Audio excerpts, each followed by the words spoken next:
নমস্কার। আজকে দই কই বানানোর জন্য 600 গ্রাম কই মাছ ধুয়ে নুন হলুদ মাখিয়ে ম্যারিনেট করে রেখে দিয়েছিলাম।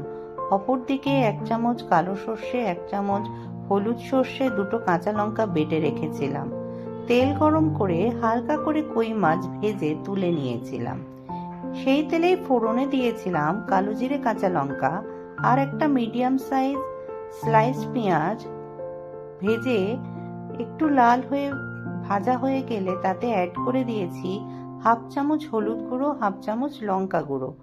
সামান্য একটু জল অ্যাড করে কিছুক্ষণ কষিয়ে নিয়ে আগে থেকে ভেজে রাখা কই মাছ অ্যাড করে দিলাম। আর একটু জল অ্যাড করে ফুটতে দিলাম।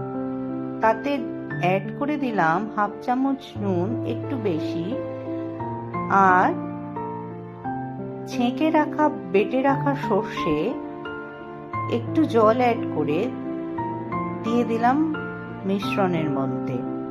একটু ফুটে গেলে ভালো করে তাতে অ্যাড করে দেব আগে থেকে ফেটিয়ে রাখা টক দই।